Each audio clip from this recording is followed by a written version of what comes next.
Om Namo Bhagavate Vasudevaya. Om Namo Bhagavate Vasudevaya. Narayanam Namaskritya Naram Chaiva Narottamam Devim Saraswati Vyasam Tato Jaya Mudirahe Nashtaprayeshu Badreshu Nityam Bhagavata Sevaya Bhagavati Uttama Shloke Bhaktir Bhavati Naishtiki Krishnaya Vasudevaya Devaki Nandanaya Cha Nanda Gopa Kumaraya Govindaya Namo Namaha Om Jnanatimirandasya Jnananjana Shalakaya Chakshurunmilitam Yena Tasmai Shri Guruve Namaha Shri Chaitanya Mano Vishtam Stapitam Yena Bhutale Swayam Rupa Kadamayam Dadati Swapadantikam Vandeham Shri Guru Shri Yuta Padakamalam Shri Guru Vaishnavamsya Shri Rupam Sagra Jatam Sagana Raghunathanvitam Tam Sajivam Sadhvaitam Savadutam Parijana Sahitam Krishna Chaitanya Devam Shri Radha Krishna Padan Sahagana Lalita Shri Vishakanitam Shra E Krishna Karuna Sindhu Deenabandhu Jagatpate Gopesha Gopika Kanta Radha Kanta Namastute Tapta Kanchana Gaurangi Radhe Vrindavaneshwari Vrishabhanusate Devi Pranamami Hari Priye Vancha Kalpatarubhyasya Kripa Sindhu Bhaivacha Patita Nama Pavanebhyo Vaishnavebhyo Namo Namah Jaya Shri Krishna Chaitanya Prabhu Nityananda Shri Advaita Gadadhar Shrivasadi Gaur Bhaktivinoda Hare Krishna Krishna Krishna Hare Hare Hare Rama Rama Rama Hare Hare Hare Krishna. So thank you for coming on a Sunday afternoon to hear and discuss Srimad Bhagavatam. I can only make an attempt to share something that I have read and discuss something that I have taken back from these readings of Srimad Bhagavatam. I'm not very qualified to speak on this subject matter, which is already spoken by saints like Sukdev Goswami and Sutta Goswami.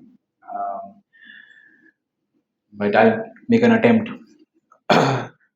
So we are in the chapter number 5, which is Narada's instruction to Srila Vyasdev.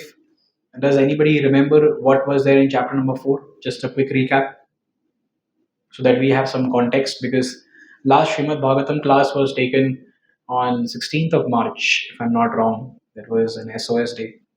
And then there were 2 Sundays, which was one was a lecture by Ramrup Prabhu, and then there was Ram Navami, and then the last Sunday lecture was by His Grace Sitaram Prabhu. So there were 3 Sundays. And so yes, we are really touching this topic, you can say, after a month. Today is 27th of April. After a month. So yeah, little more than that. So after 4 weeks, we are touching this topic. So anything that you remember from this discussion? Yes, Prabhu, you want to say something? Even after writing or presenting Purana, last day was not feeling happy. 18 Puranas, yeah, I'm not feeling happy. 18 was not Srimad Bhagavatam. There are 6 Puranas in each gunas, mode of goodness, passion, and ignorance. And when he was not feeling happy, so his master, spiritual master, Narada saw him, and then he approached him and he asked why are you unhappy? And then he confessed that he is not feeling happy. So that is a quality which you mentioned. You should be truthful to your spiritual master. Okay, yeah, this is a part of chapter number 5. Yeah, okay, this is a starting of chapter number 5. Anything from chapter number 4? So we can remember one thing from chapter number 4, that the sages led by Shaunakadi Rishis, they had further questions. They had further questions to ask whom?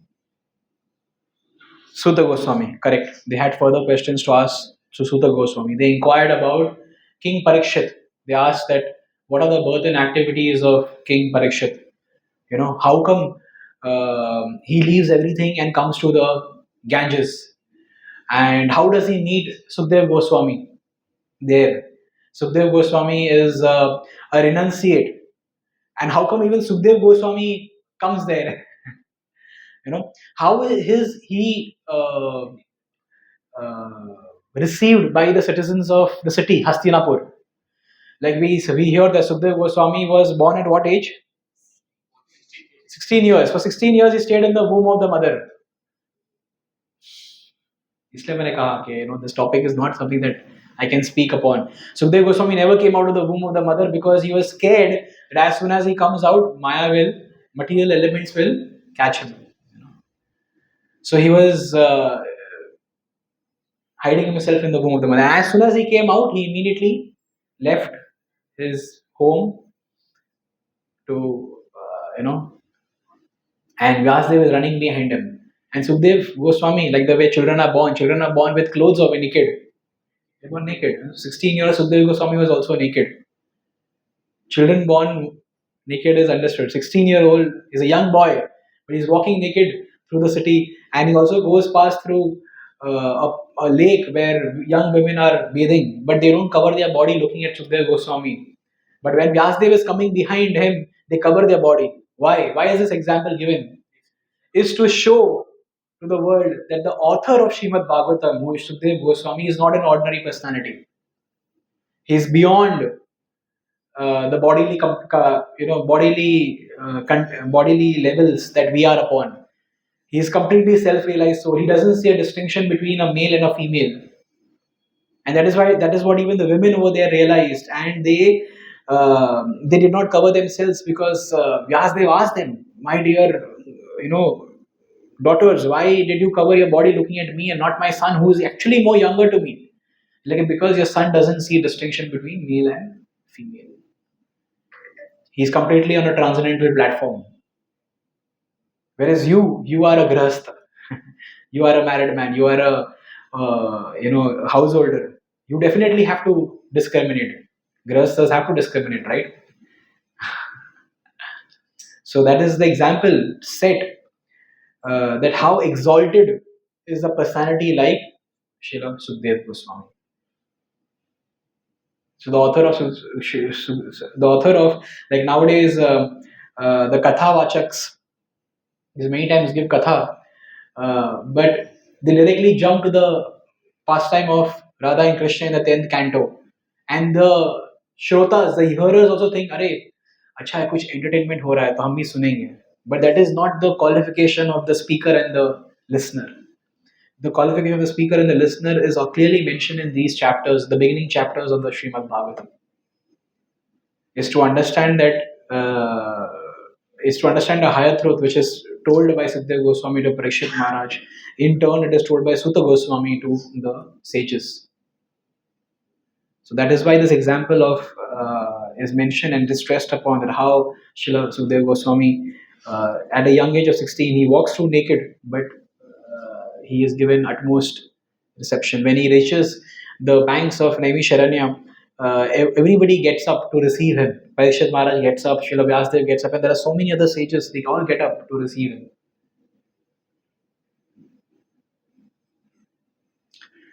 What else? Then in the previous chapter, we saw how then Vedvyas is disappointed. He further divides the Vedas into 4 parts. Okay, and then his dissatisfaction still grows, and so we see that Narad Muni appears.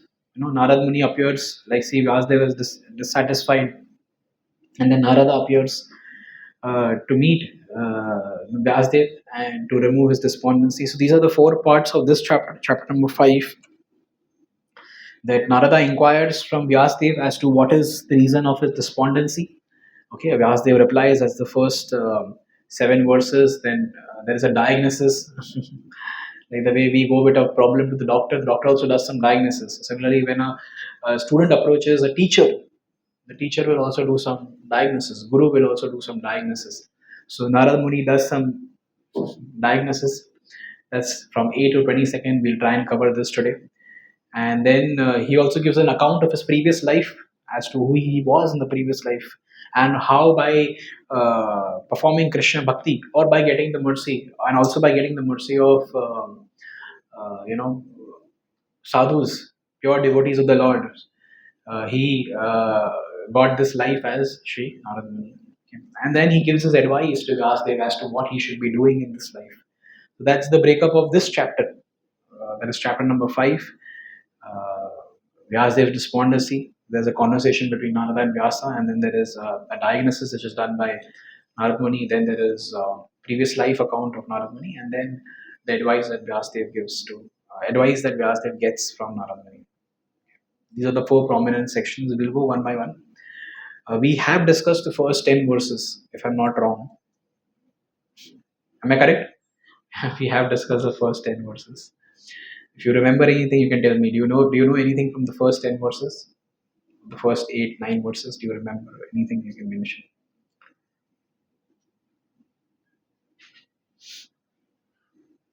You have are you carrying a Bhagavatam copy with you, or you have it in front of you?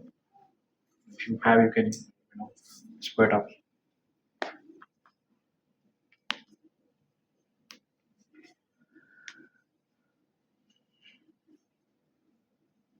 So basically, Narad Muni is inquiring from Vyasadeva about his despondency. So here Sutta Goswami speaks the first verse, which mentions that Athatam sukham ashina upashinam brich chevaha devarshi praha viprashim vina pani smayam iva is apparently smiling. If you see the word toward meaning, it mentions it's apparently smiling. Are you able to see? I'm not showing up over here on the screen. So, why is he apparently smiling? Because the Guru knows everything. The spiritual master knows everything. I am not sure if you all have had such an experience, but recently on Friday we had the first Tirobha Utsav of His Holiness Srila Gopal Krishna Goswami Guru Maharaj. And I was just remembering when I first met him in 2014 or 15, I think so. Yeah. So he could immediately say something which was there within my heart. I was wonderstruck that how he could say something, how he could scan through. That time I was not even aspiring. I had just first time met him. I was in my, casuals, young, just like you, 1 year coming to temple and all. And I first time met him, but he could look through you and he could scan through you in 1 second. And he said something at the end, which I still remember, which was absolutely applicable. So that's how a guru is. That's why Narad Muni, looking at Vyasadeva, could immediately understand. He gave a slight smile, apparently smiling, because he could understand the reason for Vyasadeva's despondency. That's how a guru is. A guru can immediately scan through you. That's what people say about Srila Prabhupada also. That Prabhupada was very expert at scanning through you or knowing what is going on. Like you can never make him say what you want to hear. You will always say you will always hear something different, unpredictable. Many Prabhupada disciples say that Shri Prabhupada was unpredictable. You don't know what response he's going to get. Like the way we heard last Sunday, Sitam Prabhu mentioning that Tamal Krishna Maharaj, after doing a lot of management services, he goes to Prabhupada and says, "I quit." And Prabhupada, after 60 seconds of a pause, says, "Even I quit." Now you wouldn't expect that your guru would say like that. So that's how it is. So over here, Sutta Goswami is mentioning, thus the sage amongst the gods, Narada, comfortably seated and apparently smiling, addressed Rishi amongst the Brahmanas, that is Srila Vyasadeva, apparently smiling. So he knew. So we should have full faith in our guru. The point is that we should have full faith in our guru. Devotee self-confidence comes from Krishna and our spiritual master. Generally बाहर हमें सिखाया जाता है कि हमें self confidence बनना चाहिए, self confidence हमारे में होना चाहिए, बाहर हमें ऐसा सिखाया जाता है ना मटेरियल वर्ल्ड में. But in the spiritual life the confidence comes from taking shelter of Krishna, the confidence comes from taking shelter of the guru. If you think in spiritual life हमें भी प्रभु जी अभी मैं आ रहा हूँ 5 साल से, मुझे पता है देखो भगवत गीता ही पढ़ना है, 16 माला ही करना है, 4 नियमों का ही पालन करना है, मैं खोल दूंगा अपना इस्कॉन मंदिर, कर लूंगा, सब कुछ हो जाएगा अपने हिसाब से. आई नो प्रीचिंग ही करना है, ऐसे जैसा सेमिनार ही कंडक्ट करना है, वो सेमिनार कैसे लेना है, पैम्फलेट कैसे बनना है, सब पता है प्रभु जी। अभी मुझे नहीं, जरूरत नहीं है सब सुनने का, you know, I don't have to listen. Who is Vyasdev? It'll come ahead. Who is Vyasdev?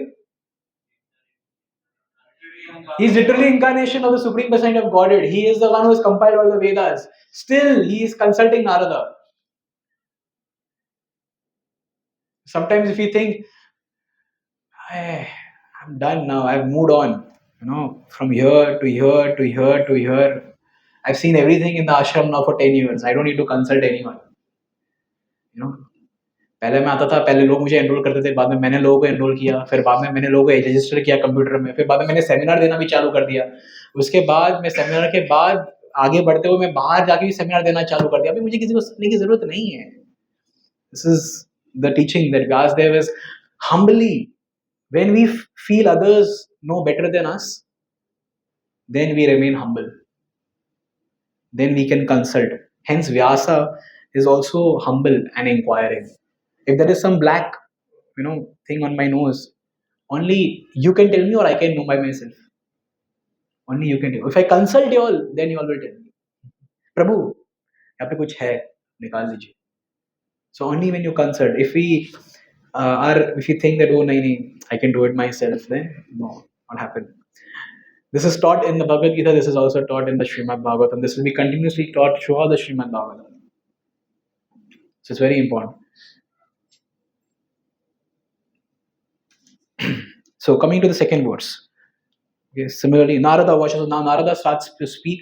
He says, Parashya Mahabhaga Bhavata Kashalatmana Pati Pratushyati Sharira Atmamanasa Evava. Addressing Vyasdev, the son of Parasha, Narada inquired, are you satisfied by identifying with the body or the mind as the objects of self-realization? He's like, he's addressing him as somebody coming in the disciplic succession of Parasha, okay, in the parampara. And in that parampara, Narada is telling that nobody gives a diluted message.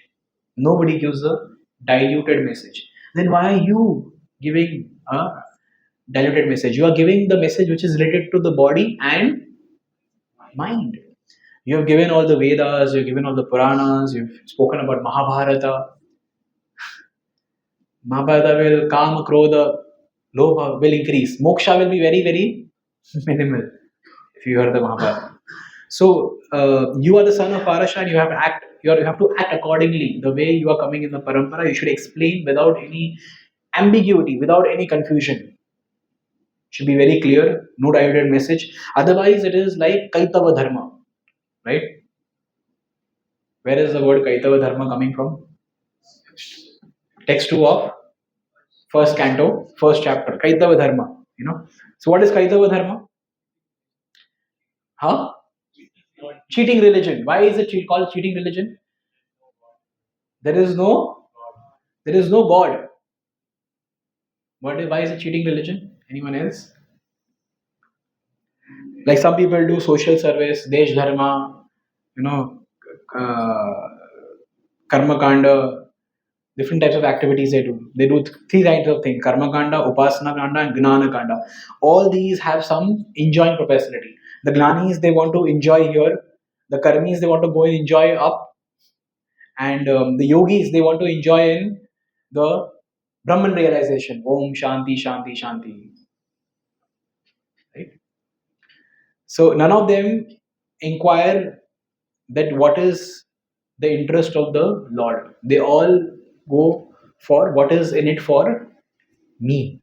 Karmis, Gnanis, Yogis, they are all interested towards knowing what is there for me. None of them are interested in what the Lord wants. So Kama means one that will satisfy my senses, and Prema means one that will satisfy the senses of the Lord. Hanuman service was to satisfy Ram. Ravana's service was to satisfy himself. That is the difference between Kama and Prema. That is why Hanuman's service was more with love, and Ravana's service was more with Kama, lust, greed. So that is called as Kaitava Dharma, which is devoid of devotion to Krishna. is devoid of devotion to Krishna. So many people come to temple, they put nice tilak, they do nice arti, and then they have a big list that they take out from the pocket. Sir, give me this, give me that, give me this, give me that. This is all Kaitava Dharma. Understand? This is all like you go outside Borivali police station or Bandra station, police station. Sorry, you go outside Borivali station or a Bandra terminus station, railway station, and as soon as you come with a bag, people say, "Sir, sir, sir, sir, मुझे दीजिए अपना bag दीजिए." What are they going to do? They're going to take your bag and they're going to charge you a big, nice ride. That is Kaitava Dharma. That is Kaitava Dharma. They're going to take you for a ride. You know? So Kaitava Dharma is dharma which is meant for body and mind.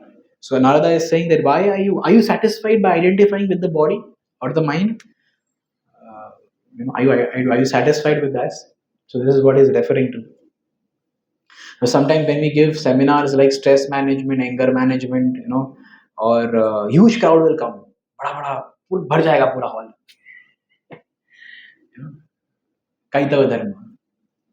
But when you want to give a lecture on Srimad Bhagavatam, a handful people will come. Manushya Nam Sahashashu. Little people will come. Rare will come. So that's what is important. Like Radhashyam Prabhu was mentioning once in Pune that they had kept this to attract the youngsters, engineers. They had kept the C++ program along with Bhagavad Gita. So they would say that जो भी गीता पढ़ने आएगा उसको हम C++ भी सिखाएंगे. 1 घंटा गीता, 1 घंटा C++. उसके बाद प्रसाद. तो लोग गीता में आते ही सीधा C++ में आते थे और फिर प्रसाद लेते थे. तो उन्होंने चेंज कर दिया. उन्होंने पहले C++ रखा, फिर गीता और फिर प्रसाद. तो लोगों ने क्या किया कि C++ सीखते थे और फिर बाद में किचन में आके बोलते थे प्रभु जी मुझे लेट हो रहा है, मुझे जाना है, तो प्रसाद लेके चले जाते थे और गीता उनका बैठना नहीं था.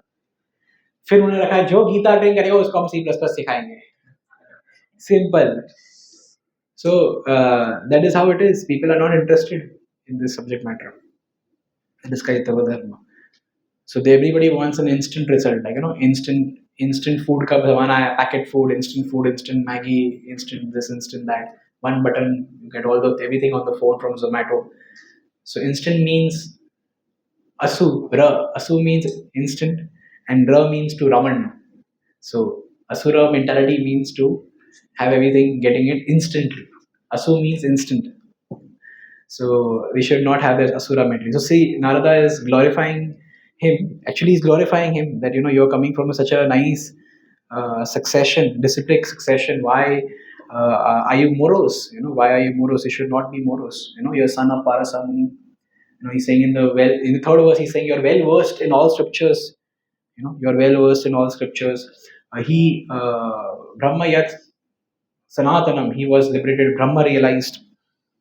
So he's glorifying Vyasdev. Then why are you speaking this? Now Vyasdev replies in the 5th verse onwards. Vyasdev replies,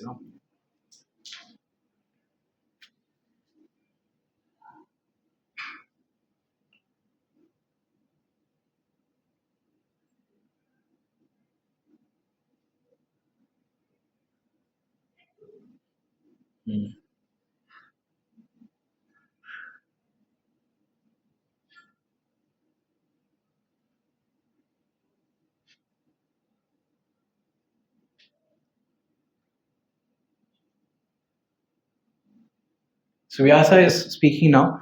Vyasa Uvacha. He's saying that Narad Muni, you have some wonderful qualities. You are Atma Bhavatma Bhutanam. You are actually the son of Brahma. Powerful lineage. How is Narada born?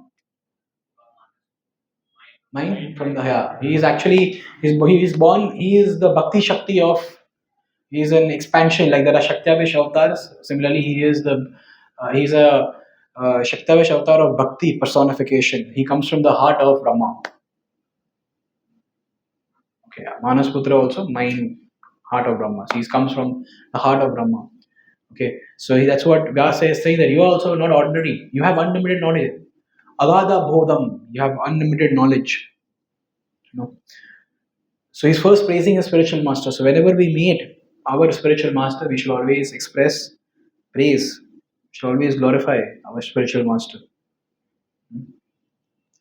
So if you see the translation, all you have said about me is perfectly correct. I'm reading the translation to the fifth verse of the fifth chapter. Srila Vasudev said, all you have said about me is perfectly correct. Despite all this, I'm not pacified. I therefore question you about the root cause of my dissatisfaction. For you are a man of unlimited knowledge, due to your being the offspring of one, Brahma, who is self born without mundane father and mother. Even Brahma, you are born to somebody who doesn't even have father and mother. He's also self born, coming from the lotus stem of. To his son, you are. So it's such a powerful thing. Coming to the purport, if you see the purport, in the material world, everyone is engrossed with the idea of identifying the body or the mind with self. As such, all knowledge disseminated in the material world is related either with the body or with the mind. And that is the root cause of all despondencies. This is not always detected, even though one may be the greatest erudite scholar in materialistic knowledge. It is good, therefore, to approach a person like Narada to solve the root cause of all despondencies. Why Narada should be approached is explained below. Why he should be approached is explained below. So Vedvyas, as I mentioned, he is not an ordinary personality. He is a literary incarnation of God, and Lord has Himself come. Who can be more learned than Him? But He still requires a guru. He still requires a guru. So Vedvyas is still taking shelter of a teacher. We see even when Krishna and Balram had gone to the ashram of Sandipani Muni, they also took lessons. They learned 64 arts in 64 days. We saw even Ram, Lakshman, Bharat, and Shatrughna went to the ashram of Vashishta Muni. Right? So every this is actually to teach us that we all need a shelter of a guru. Without that, we cannot do. You know. So the first thing to this is the step to success. It's mentioned here that there are three steps to success. The first thing is that one has to admit when one goes in front of a teacher, one has to admit one's dissatisfaction. What is the reason for one being dissatisfied? Admit his failure in detecting the cause, and also being dissatisfied, understanding that yes, I'm not able to get the cause of it or get a solution to it. Like if you compare this three steps to Arjuna's case, it's absolutely applicable. Even Arjuna did the same thing. He admitted that he was his, ha- his, it was shivering, the bow was slipping, everything he admitted, and he also told Krishna that, my dear Krishna, I am confused. I'm confused as to what I'm supposed to do. I don't know what I'm supposed to do. And then he says, please, Shishyastem Sadimam Tapanam. Please, can you give me shelter? So this is the three steps to taking Secret of Success. Same title, different message to different audience. You seem to be very tired. Huh? You can drink some water. बेचारे की आंखें लाल हो गई. You can go and take a rest if you want to.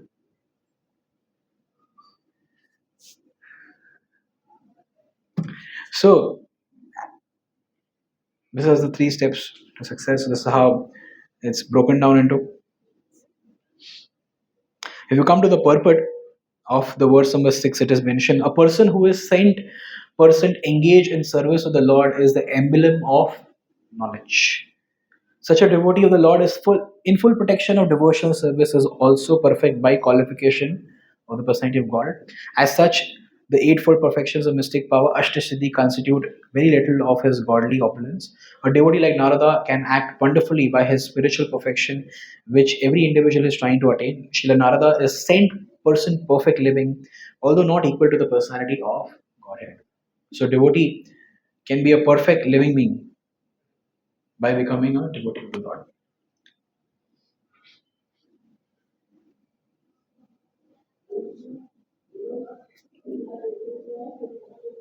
So coming to the seventh verse,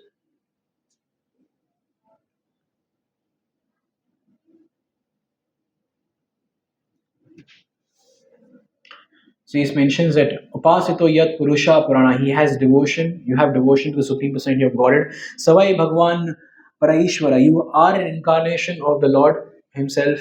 This is Narada responding to Vyasadeva. Paraishwara, the controller of cause and the effect.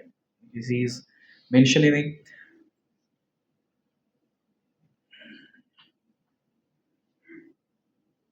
There are some two more qualities of Narada that's coming in the 7th verse.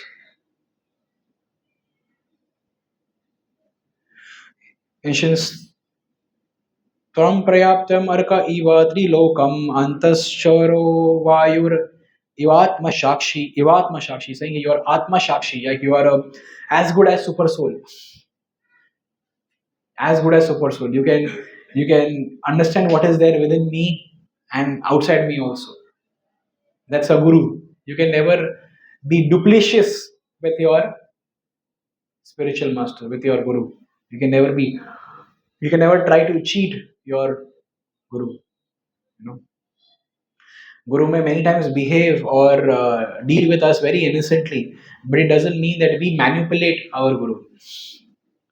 I given that example. I will not repeat that, but how a disciple wanted to go to America, and he was trying to find out that who takes care of the responding to the who cooks for the guru. Huh? And then when he didn't get a chance to go as a cook of the guru, then he who responds to your emails. You know, finally he desired. He moved out of the ashram and he wanted to get married, and then he wanted to get married to an American girl. So the guru said, "You should not get married to an American girl. You are coming from a village background in India. You know, it'll be like getting married to a white elephant. So it's not good for you." So do you recollect that example? Yeah. I will not repeat that, but I'm just saying. So that is like being a guru bhogi. Guru bhogi is somebody who is trying to get things done the way we want. मतलब कहते हैं ना कि आप मेरे से बुलवा रहे हो ये करने के लिए, वैसा वाला काम है so it's foolishness. That's impure disciple who tries to do that. कि मैं चाहता हूँ कि मेरे गुरुजी मुझे मैं उनको ये दक्षिणा दे दूँ और मुझे ये चीज़ें बता दे जो मैं चाहता था कि मुझे वैसे भी बताए तो मुझे अप्रूवल मिल जाए. So that's not the way. Like I gave an example of how many times in village also the children run away when a vaccination car comes. They run away thinking, oh, injection लगा, उसको injection लगा, वो देख के बाकी सारे बच्चे भी भाग जाते हैं. Okay, and after the car goes away, the parents try to find them out. अरे तुमने लिया है नहीं? बोलते नहीं नहीं नहीं हम बच गए, हम बच गए, हम बच गए. अरे क्या बच गए? It is foolishness. Because when a disease will come, it will not save you because you've not taken vaccination. You tried to cheat. You tried to manipulate. So if you see, Srila Vyasadeva actually is being chastised by his spiritual master, but he is taking this chastisement. He's submitting himself. He's a big scholar. He's still submitting himself. Actually, when I first read the Srimad Bhagavatam, it was very difficult for me to understand how can Vyasadeva have a guru. I was just beyond my understanding. How can Vyasadeva have a guru? Vyasadeva is Vyasadeva, ना मतलब सब कुछ उन्हीं से आ रहा है. Then Vyasadeva have a guru. But when you read the angle of acharyas and how they give commentary and they explain, this is to teach us that how we should take shelter of. Like the similar way, how can Parikshit get cursed? Or how can Parikshit do this mistake? Vyas, na? Parikshit was an ideal king. He even finished Kali. He was almost able to go and finish off Kali. But how did he made such a mistake? It's the same way that how Vyasdev got despondent. How can Vyasdev get despondent? He knows that Srimad Bhagavatam to लिखना ही है ना. पहले क्यों नहीं लिखा? 18 पुराण लिखने के बाद में क्यों लिखा? It is to actually teach us. Every scripture is actually coming back to the same point that take shelter of Guru, accept a bona fide Guru, accept a bona fide Guru, accept a bona fide Guru. अपने अकेले से नहीं होने वाला है. Submit, समर्पण, shelter, surrender. कब तक ऐसे चलेंगे हवे में? Shelter, shelter, shelter, everywhere that is there. Canto after canto. But still we think that we are Shivaji, we walk with that attitude, right? So that is for us actually. So Krishna consciousness is to be performed very joyously. What has to be performed joyously? And one should not be morose, but still Vyasdev is saying, I am morose. I am morose. What is the reason? Actually, in the material world, if you see सब कुछ अच्छा चल रहा है, but कुछ एक चीज खराब है ना, तो भी पूरा रायता फैल जाता है. Hiranyakashipu, everybody used to bow down to Hiranyakashipu. Indra would reign only when he would want him to reign. Bhumi would give flowers only when Hiranyakashipu. They would all chant, instead of Namo Narayana, they would all chant Namo Hiranyakashipu Namaha. They would, Om Hiranyakashipu Namaha. They would chant like that. But there was one boy, 5-year old boy. He said, "मैं आपका नाम नहीं ले सकता. मैं नमो नारायण नमो ही बोलूंगा मैं." That's it. Yeah, he lost all his power, and he started to show that child.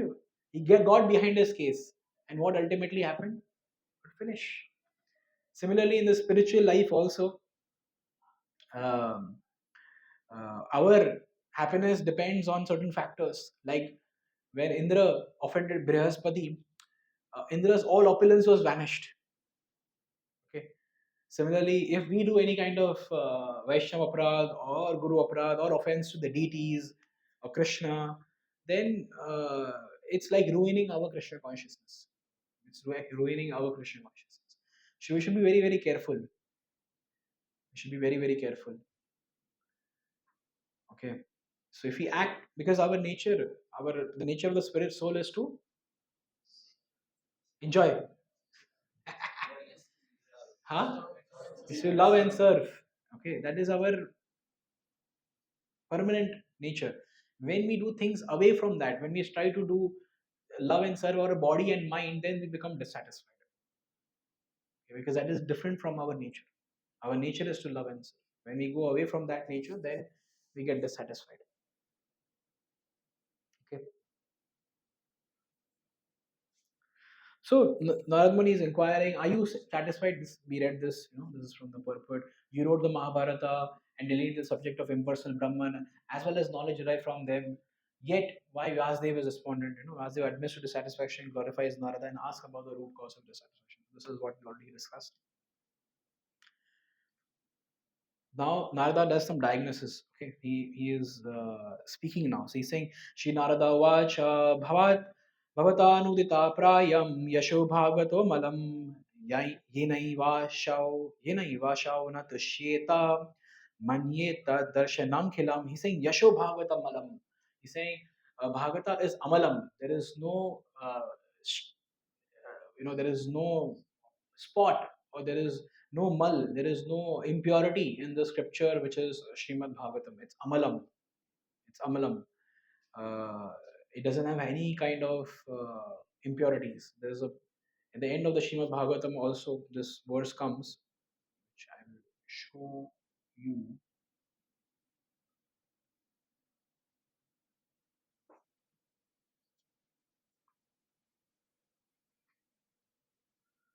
Jaya Radha Madhava. Yeah, sure. 13, 18. Very beautiful words. Srimad Bhagavatam Puranam Amalam Yad Vaishnavam Priyam. So Srimad Bhagavatam Puranam is Amalam. There is no spot. And it's Vaishnavam Priyam. It's the most dear to Vaishnavas. Yasmin Parahamsam Ekam Amalam. Again Amalam. Gnanam Param Kiyate. Again it is mentioning that it is Amalam. It doesn't have any kind of spot. So here it is mentioned that how Srimad Bhagavatam is spotless Puran. It is the most dear to the Vaishnavas because it describes the pure and supreme knowledge of the Paramhamsas. The Bhagavatam reveals a means for becoming free from all material work together with the process of transcendental knowledge, renunciation, devotion. Anyone who seriously tries to understand Srimad Bhagavatam, who properly hears and chants it with devotion, becomes completely liberated. So, Nagmani is saying that the same thing over here, that you have not actually broadcast the sublime and spotless glories of the personality of God, which is mentioned in Srimad Bhagavatam. That philosophy which does not satisfy the transcendental senses of the Lord is considered worthless.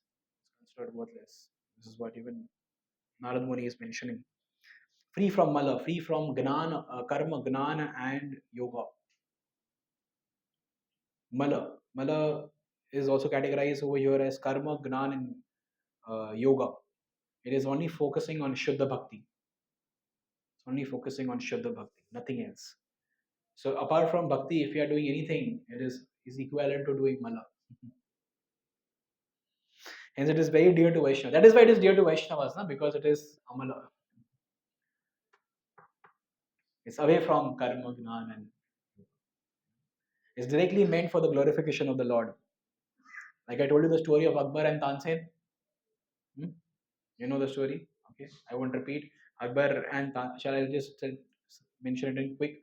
Once Tansen was who used to sing beautiful songs for Akbar in his palace. So once they went to meet one devotee, pure devotee of the Lord, Akbar, and there used to be a huge crowd to meet that person. So Akbar went in a disguise with Tansen, and when he sat to hear him, Akbar had tears in his eyes on hearing that devotee sing. So on the way back, Akbar asked Tansen, my dear Tansen, I have hired you to sing. Whenever you sing, ऐसा कुछ tears आता नहीं है मेरे को, and how come this guy is singing and मुझे tears आता है? So Tansen said, he is singing for the Lord and I am singing for you. That is the difference. That is the difference. He is singing for the Lord and I am singing for you. He's singing for Hari. So that is why uh, Srimad Bhagavatam is a scripture which takes you from the material world to the spiritual world, whereas other Puranas are the scripture which keep you in the material world.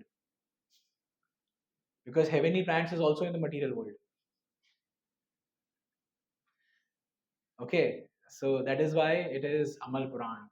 It is not an ordinary scripture. Okay, it's Amal Puran.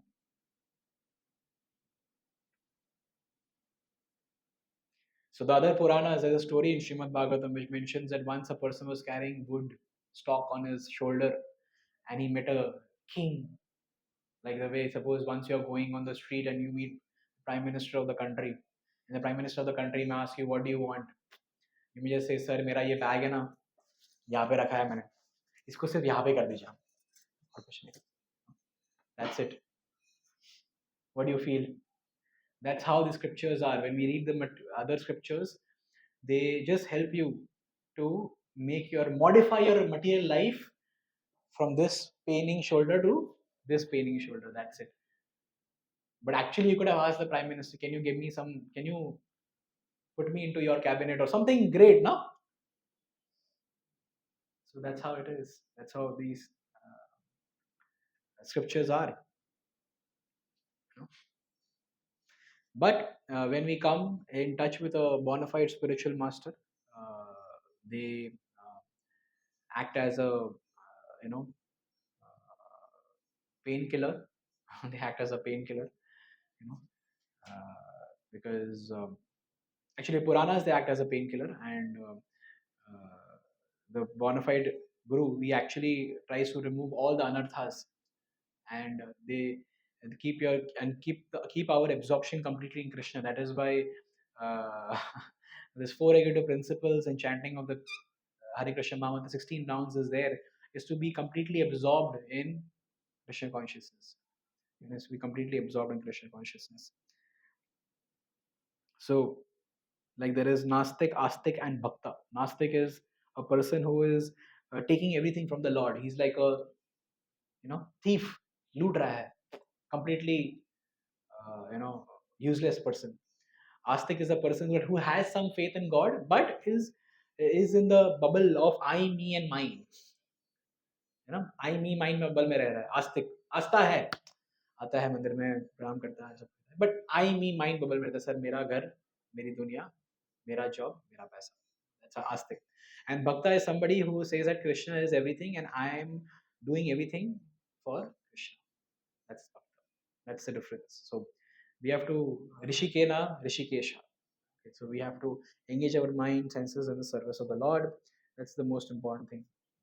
So when we study Srimad Bhagavatam, we are able to absorb our mind in Krishna consciousness. We are about to absorb our mind in Krishna. Okay. Some people say that I will add Krishna to my life. That means my life comes first and then Krishna comes. Right? I will add Krishna to my life. Some say like that, ha sir, Vijay, I will add Krishna to my life. My life comes first and then Krishna comes. It's not like that. Krishna is actually more important than our life. That's the thinking of a devotee. That's what Srila Prabhupada also thought. No? That is why he went on the ship to America at the age of 70, getting 2 heart attacks. Whose life was more important? His or Krishna's preaching was more important. He gave more importance to the preaching of Krishna consciousness. He gave more importance to the instructions that his guru gave him. And he gave his life, his own uh, his own bodily condition the least importance.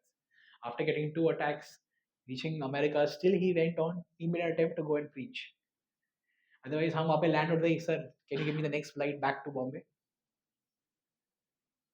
होता है ना, कभी कोई यात्रा में आता है, यात्रा में यहाँ से मायापुर जाते आते ही उसका पूरा टाइट हो जाता है. You know, there is vomiting, loose motions, indigestion, and after they reach Calcutta, immediately take the next flight and they come back. होता है ना ऐसा कभी कभार. How it is. There is no faith. There is no importance to Krishna. Then, just to speak about Srila Prabhupada who went 40 days to America, सात समुंदर पार. Just imagine. अभी आप बोलेंगे अरे प्रभु जी उस टाइम पे तो प्रभुपाद जी के पास कहाँ पैसे थे आने के लिए, वापस सुविधा नहीं थी, इसके बना ऑप्शन होता तो आ जाते. नहीं. Prabhupada every time, quite often used to go to the shipping company and inquire when is the next boat, but he used to never go. Knowing the time, date and everything, हम तो भाई बिस्तर लगा देंगे, बोले कब जैसे आएगी वैसे ही पहले मैं चढ़ जाऊंगा. That's how it is. Just imagine. That's the difference between a pure devotee and us. That is why we are Baddha Jeev, conditioned souls. Conditioned souls. So whatever we are getting is tremendous mercy. And we should be very, very grateful. Very, very grateful. Whatever little bhakti we are getting, whatever facilities we are getting, we're getting to study Srimad Bhagavatam. Such good facilities are there. Such good prasad is there. Prasad has come from Prasad Sabhi Naam Le Leta Hu. It's all because that there are devotees who are very, very merciful. We should be very grateful. We should not be ungrateful.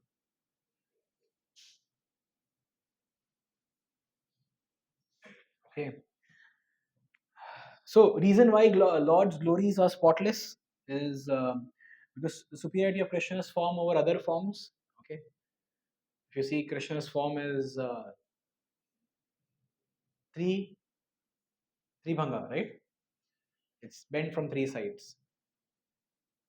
Like if you are at home, will you speak to your mother? Yes, mom. Please tell me. You'll speak like that, no? You'll always be like, ha, bolo mama. So you'll be a little bent, na? Casual. Will be your stance. Stance भी थोड़ा casual रहेगा, approach भी थोड़ा casual रहेगा. वैसे Krishna's original form, three bhanga, is actually a casual way of standing. Is actually his original form. It's not like Balaji. Come straight. That's why you have to go down and bow down your head. You feel, you go to Tirupati, you feel, अरे झुकना ही पड़ेगा. Supreme boss. But looking at Radharaj, sometimes you may not feel like that. You may want to, you may really want to, engage, look at him, look at his beauty, talk something, say some prayer.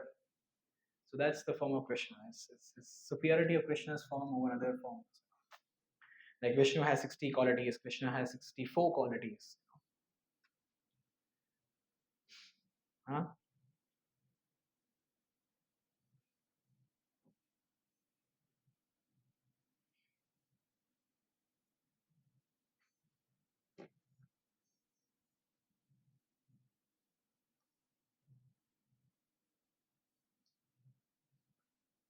So see, this is a document which mentions how from different Puranas, how it mentions the Mahima of Krishna.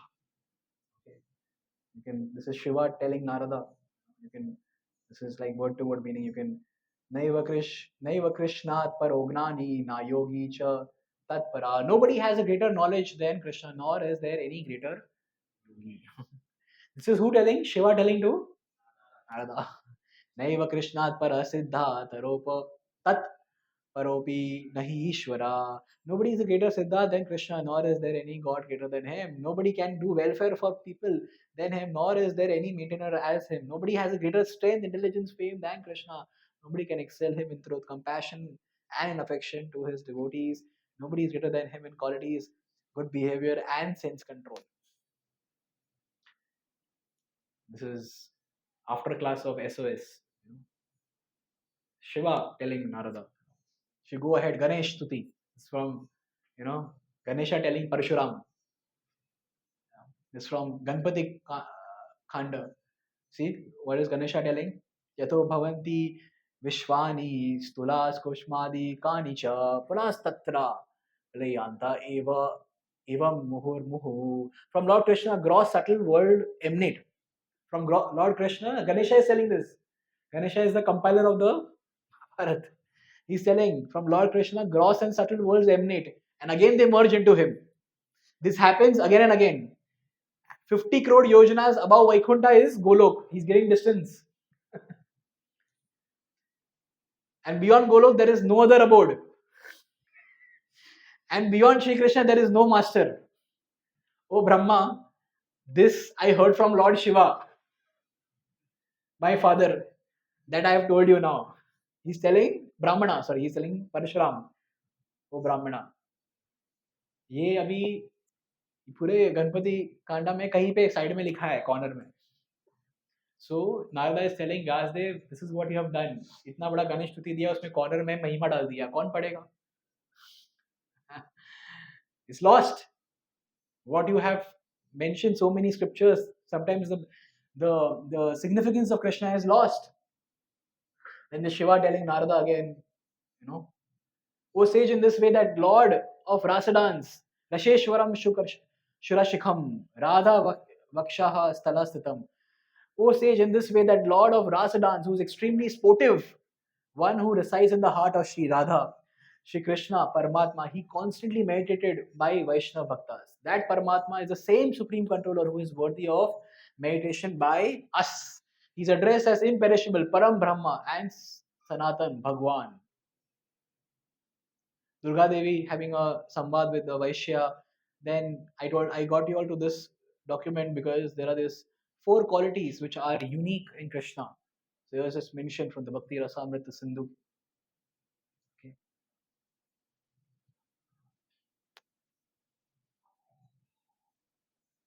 You can read.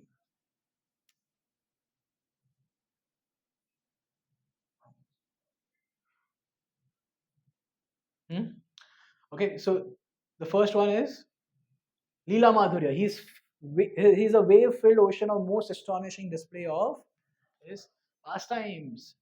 Then Atulya Madhura Prema Mandita, Priya Mandala, Prema Mandita. He's Prema Madhurya. He's surrounded by loving associates decorated with a completely sweet Prema.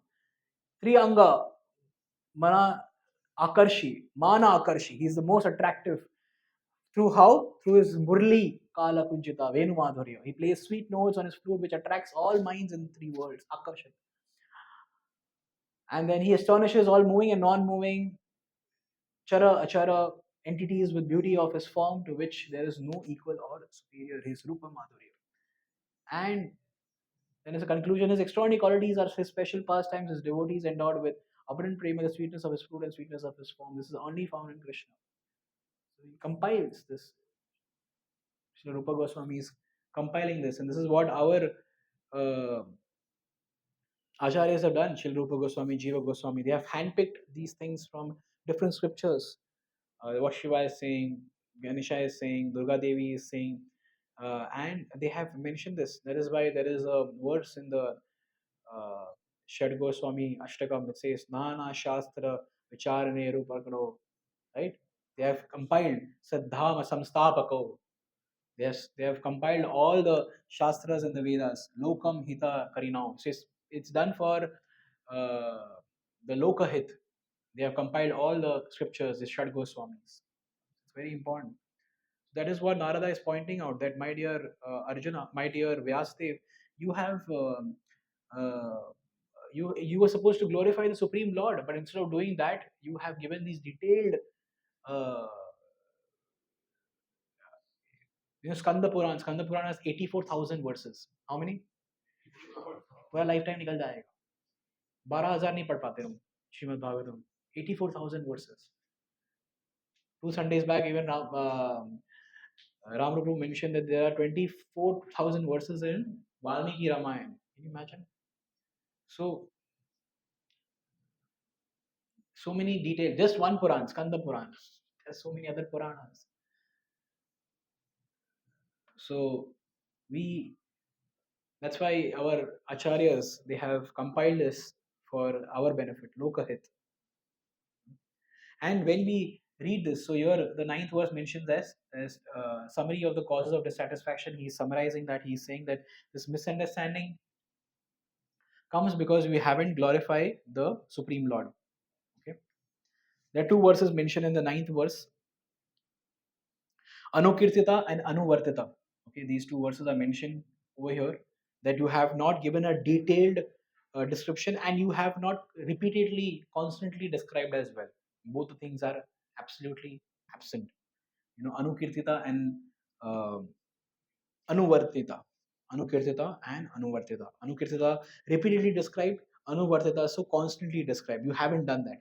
The root cause of your despondency of Vyasadeva was his deliberate avoidance of glorifying the Lord in his various editions of the Puranas.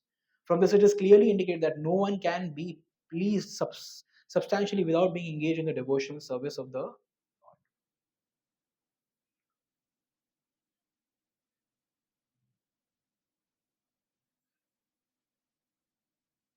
So when we repeat the glories of the Lord, Avriti Ashakti Upasada, it gives us a revelation of the Shastra. Anand Mai Abhyasat gives us satisfaction. When we constantly keep repeating the glories of the Lord. Why we should repeat? कोई पूछेगा अरे एक का एक 10 बार क्यों करना है? This is the reason for it. So characteristic of Bhagavad Purana is general theme is Lord's glorification. Characters and shlokas are like ornaments on the body of the Lord. And characteristic of the other Puranas, many of the stories of other Puranas are devoid of the glories of the Supreme Lord. They don't give vital information. Then he gives a positive instruction to Narada. Okay, so 10th and the 11th verse are important. We had last time read them. I will again. So you can come to the 10th verse.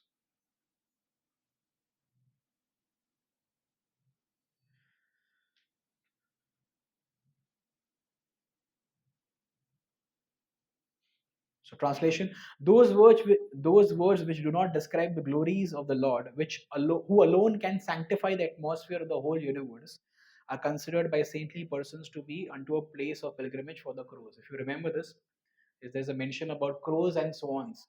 Crows go to which place? Where there is thrash, where there is dirt, kachra hota hai. And swans go to which place? Where there is clean lake, beautiful gardens. So here it's mentioned that if there is no discussion, if there is no place where there is discussion of the Lord, then it is a place of pilgrimage for the crows. And where there is a discussion of the Lord, that is like swans. Since the all perfect persons are inhabitants of the transcendental abode, they do not derive any pleasure there. So if you come to the purport, there are certain things that I had read last time. You can just read them again.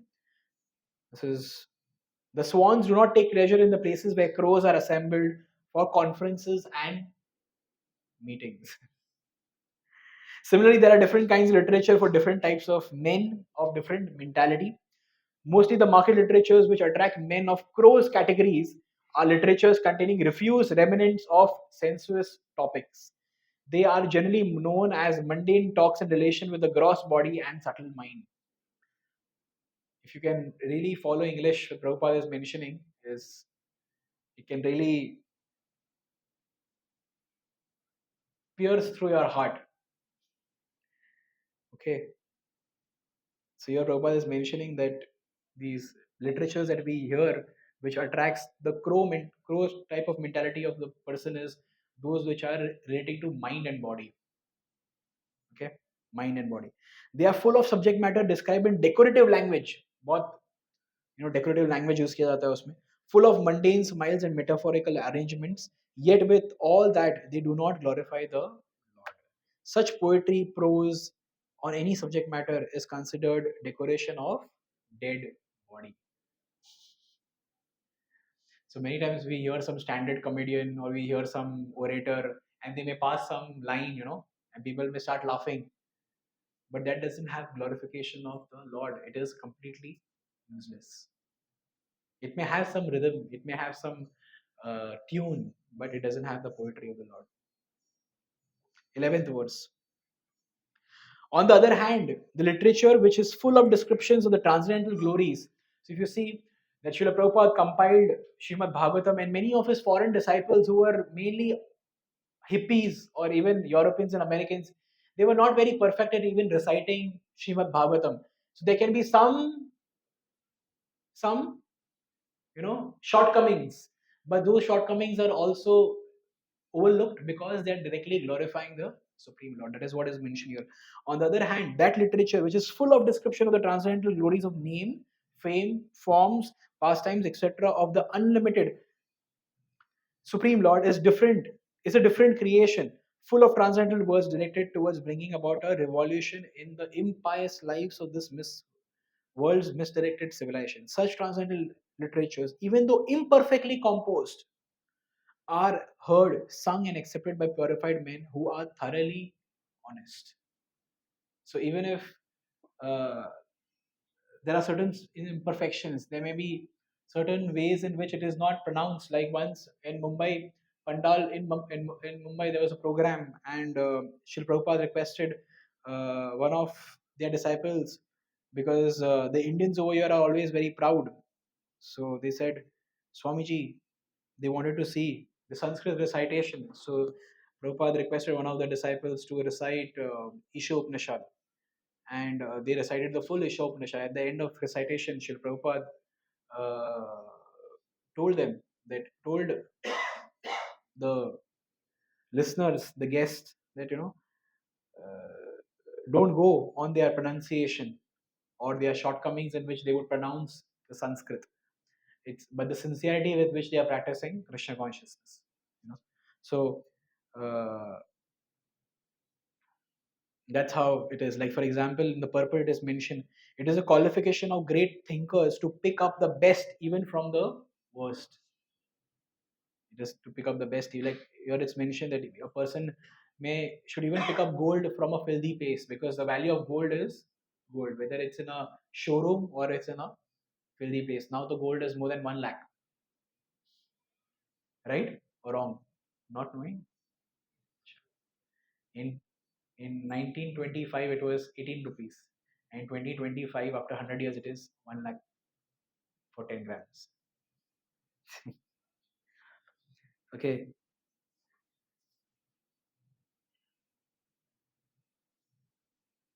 so here Prabhupada is mentioning that actually Indians have failed in their duty to thoroughly propagate the message of Srimad Bhagavatam. uh, Indians could have spread this message of Srimad Bhagavatam and saved the world from this war and degradation. And that is what Srila Prabhupada has done. And we can do the same thing in his footsteps. Like yesterday, I was seeing a video of His Grace Radheshyam Prabhu doing Harinam in Boston. There's a video that has come out. You saw? Just yeah, there's a video of he doing Harinam in Boston. And if you just see that, it is like a deserted place. Matlab in the sense, deserted means, I'm not telling you there is sand. There are no people on the streets. यहाँ पे तो हम चलने के लिए जगह नहीं होता है, हरिनाम के लिए बाहर जाते तो हम धक्के मार मार के हमको आगे जाना पड़ता है. फुटपाथ ही नहीं होता है बेसिकली, हमें रास्ते पे चलना पड़ता है, और वहाँ पे गाड़ियाँ आती है या खड्डे आते हैं, उसको डॉज करते हुए हमें हरिनाम करते हैं,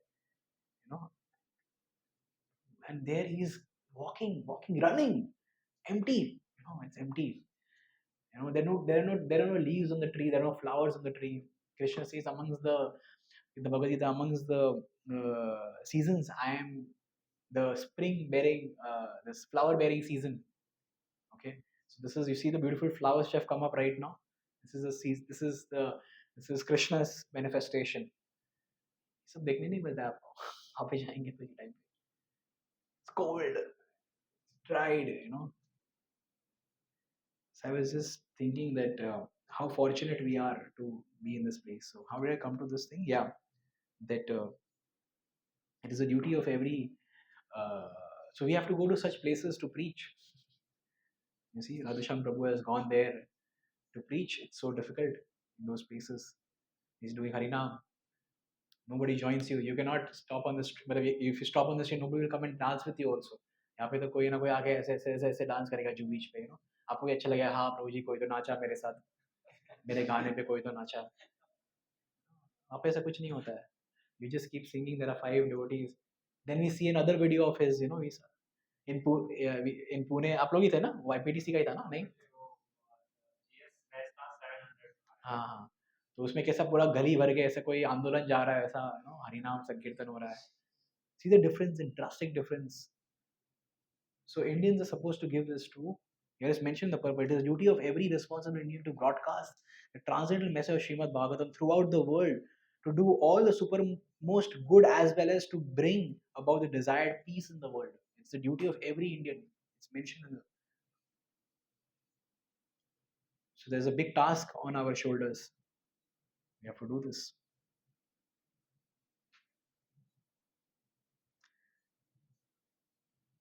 so we don't have to become a Nishkam Karma Yogi because Nishkam Karma Yogi is like uh, you are detached from the fruits. Just by detaching from the fruits is not enough, but you should offer the fruits in the service of the Lord. We have to, uh, like even if you become a Nishkam Karma Yogi, but if you're not offering those fruits to Krishna, then there is of no use. We may culminate Gnana Yoga, but if you don't use that Gnan in Vasudeva service, it's of no use. So Karma Yoga, Gnana Yoga, Ashtanga Yoga, if they don't culminate towards devotion service, then it's of no help. Gnana karma the anavritam. We are not concerned with that. We are concerned with Vasudevam Sarvamiti. We are concerned. So 13th verse, Sri Narad Muni gives some positive instructions to Vyasdev. He says that you're Mahabhaga, you're a fortunate one, you're Amoghadrik, you're the perfect seer, Suchi, Shrava, famous and spotless, Satorato, truthful, fixed in spiritual qualities, Samada, you're in trance, and things, Anuswara, things repeatedly and describes them. So he speaks about all these things.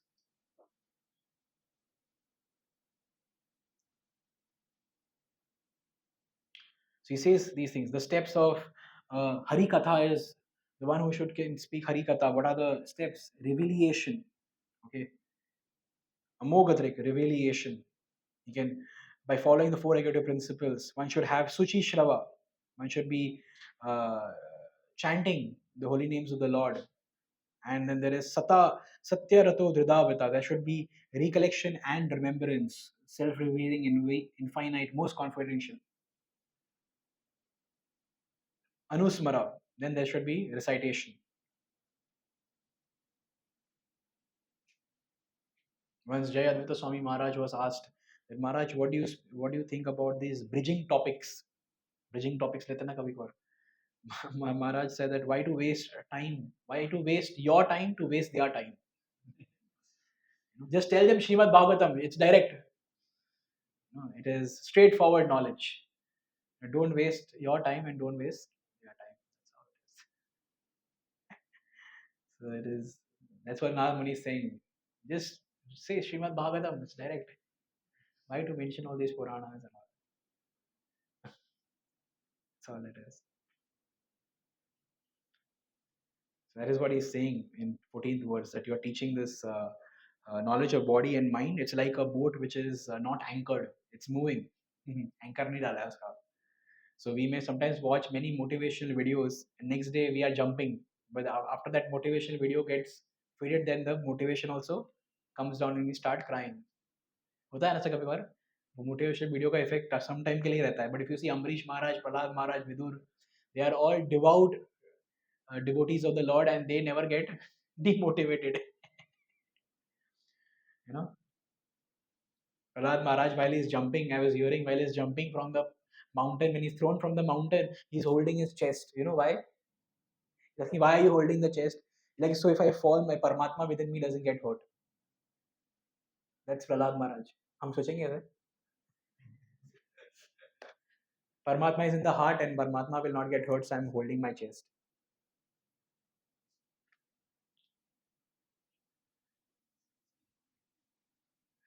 So that's how it is.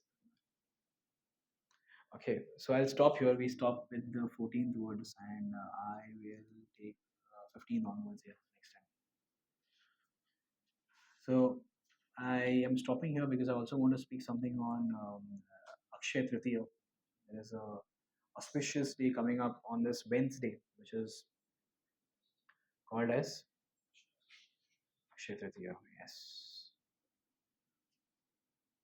There are many significant events which have happened on this day, and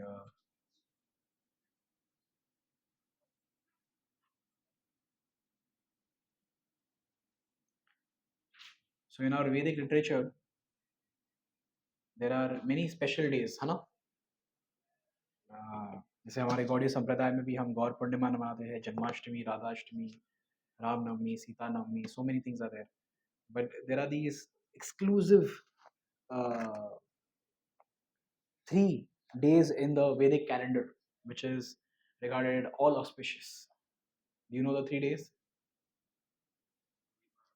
Yes, Gudi Padwa, it is also known as Ugadi, and there is Vijayadashmi, Dashera, and the third one is Akshay Tritiya. These are the 3 days which are celebrated without any murata.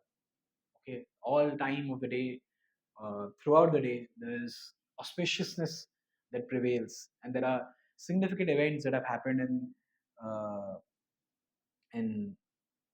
okay, there's nothing on the screen. The significant events that have happened on these days. So it's very, very auspicious to also discuss. And especially on these days, if you see, जैसे हमारे festival days पे बहुत सारा decoration होता है. We hear different pastimes of the Lord, and we also pray for our spiritual progress. So these days carry utmost significance. There's a beautiful verse in the Srimad Bhagavatam in the 5th canto, chapter number 19. You can recite after me. Na yatra vaikunta katha sudapaga. Na yatra vaikunta katha sudhapaga.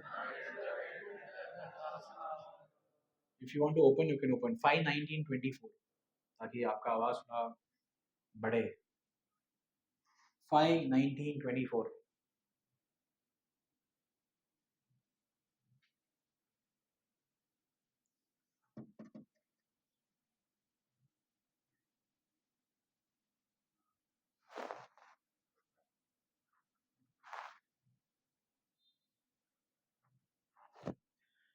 5:19:24.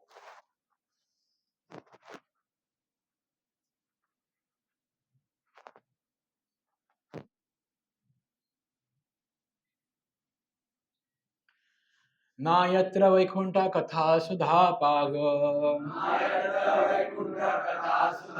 ना साधवो भागवतस्तदाश्रया ना यत्र यज्ञेश मखा महोत्सवा सुरेश लोकोपि ना वै ससेवत्यम्. So na yatra vaikunta katha samapaga, the place where the glories of the Supreme Lord, qualities, guna, nama, rupa, are not being sung, it's not worth living. Na sadhavo bhagavatas tad ashraya, the place where the devotees of the Lord who have taken shelter of the river of the discussion of Krishna's pastime are not present, that place is also not worth living. Na yattira yagnesha makha mahotsava, the place where great festivals commemorating Krishna's pastimes and qualities are not celebrated, is also not worth living. Suresh alokopi na vai sasevatyam, even if it is like the heavenly planets of Indra, if these 3 things are not there, What are those three things? Krishna Katha. Second is association of devotees who are hearing and glorifying Krishna's pastimes. And third is celebrating this festivals. So even if it's heavenly planets, these places, it's better to be in the womb of the mother airtight than to be in a place where these three things are not. It's very powerful words. Uh, hence, this festivals they carry utmost significance. Celebrating these festivals they carry utmost significance. Um,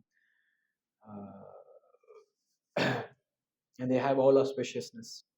So Akshay Tritiya, the word Akshaya, as you know, is mean something that is never destroyed. Shaya means destruction. Akshaya means the one that is never destroyed. Tritiya, it comes during the uh, Vaishaka Shukla Paksha Tritiya. This is Vaishaka month, which is going to be started, and Shukla Paksha Tritiya. The third date is Akshay Tritiya.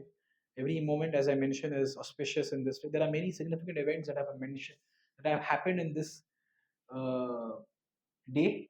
I will try and discuss a few. Like I had got a list. It's a huge list actually. Some great events have happened. Like Akshay Tritiya is also the appearance of Lord Parshuram. Okay, it's also known as Parshuram Jayanti. Lord Parshuram was an incarnation of the Lord, appeared on this day. Ganges descend to earth on this day is Akshay Tritiya. The first day of Treta Yuga. Treta Yuga begins from Akshay Tritiya. Okay, Akshay Tritiya is the day when Treta Yuga begins. Uh, Pandavas they receive Akshay Patra from Surya Dev on the day of Akshay Tritiya. Madhavendra Puri he applies Chandan, the Gopinath deity is starting from Akshay Tritiya. That is why we also celebrate the Chandan Yatra festival. The construction of the chariots in Jagannath Puri for the Rath Yatra festival it begins on the Akshay Tritiya day. Srila Prabhupada, before opening ISKCON, formed the League of Devotees in Jhansi. That was on the day of Akshay Tritiya. Okay. Uh, Sudama visiting Krishna in Dwarka is on the day of Akshay Tritiya. The Char Dham Darshan, that is Badrinath, Kedarnath, Gangotri, Yamunotri, they open up on the day of Akshay Tritiya. And there are so many things like that. So many things.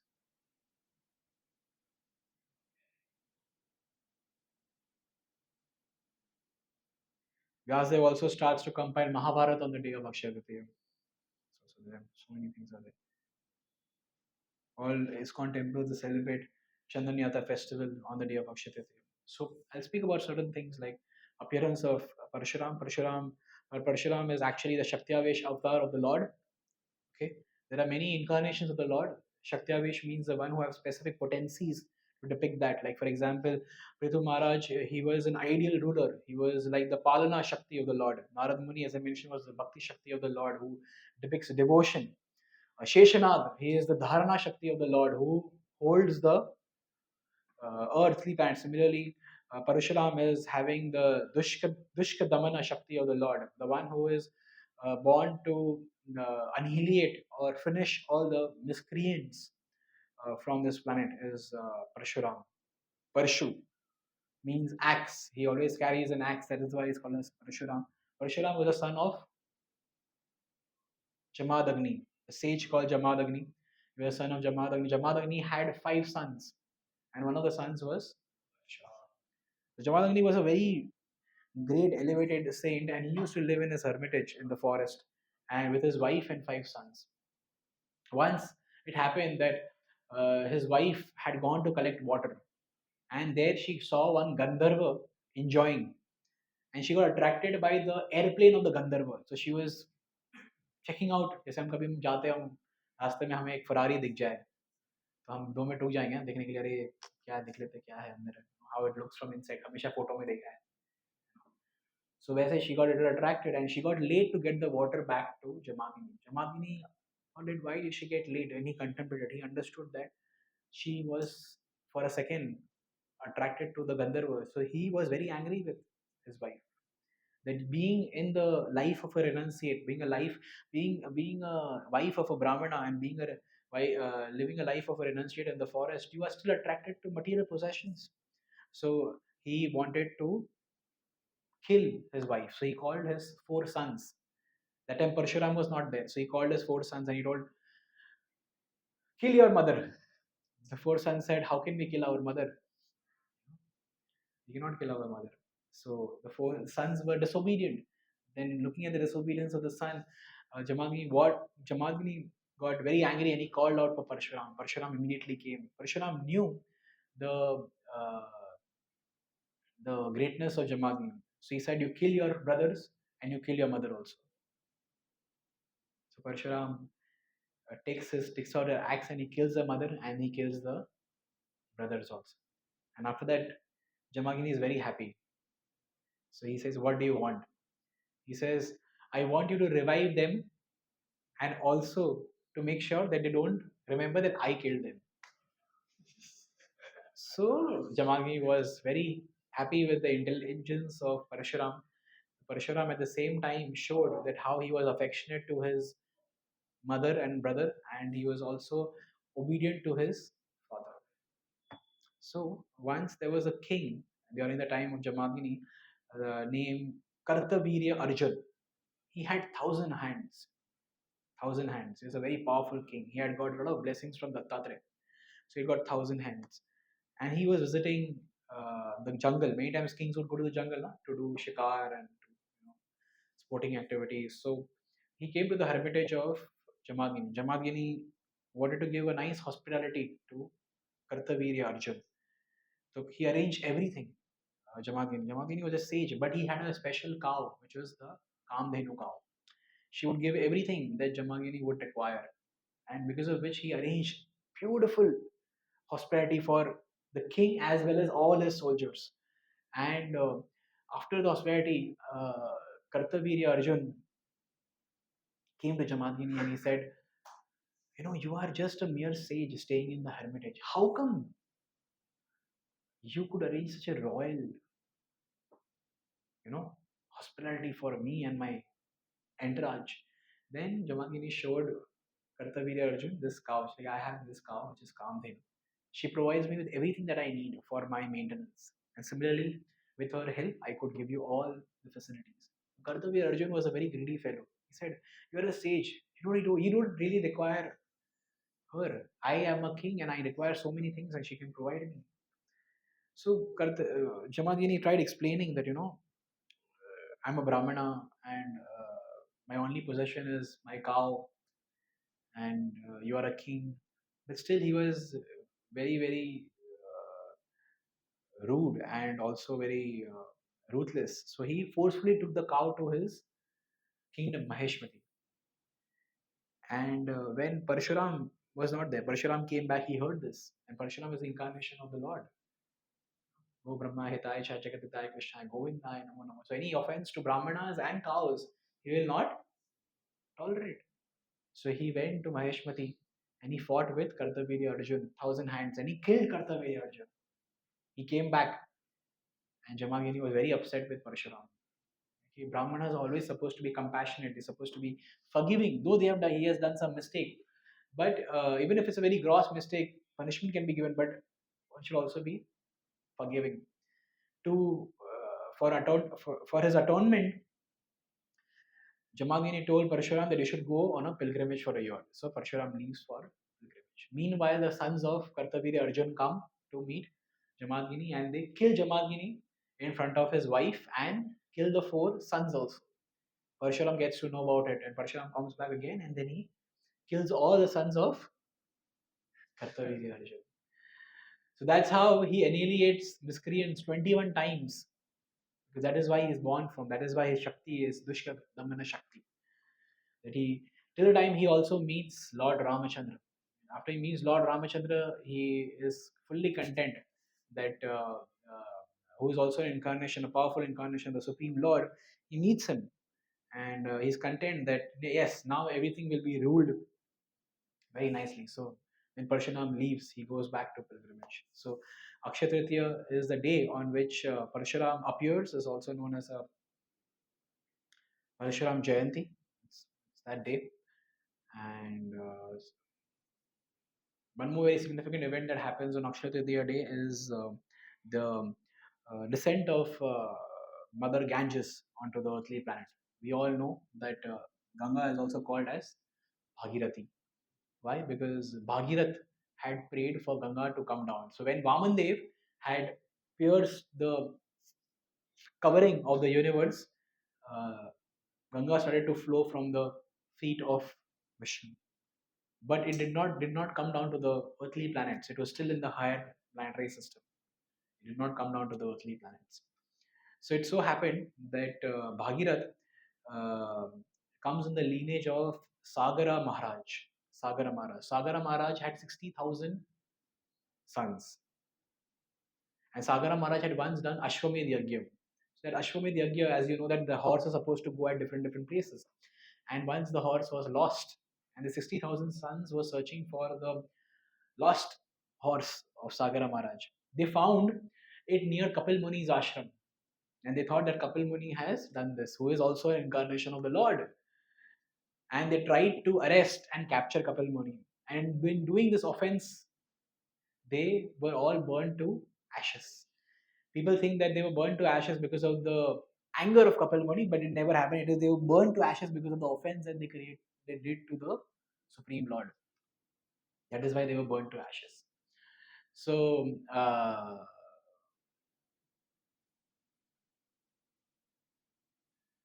because they were burned to ashes, there's a huge pile, and nobody was there to deliver them.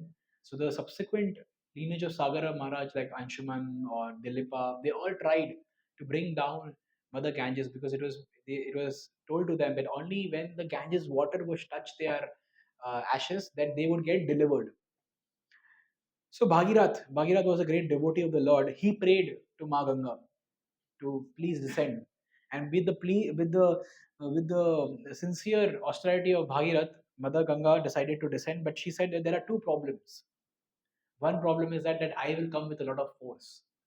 So who will, if I come with so much of force, I can go through the earth and create a hole in the Bhul also. So how will you control that force? So he said that he prayed to Lord Shiva, and Lord Shiva can control you. Shiva said, yes, I will do it. And that's how Shiva holds Mother Ganga in his jata, and from his jata, then Ganga pours down to the earthly planets in a very moderate pace. Second issue that Mother Ganga had was uh,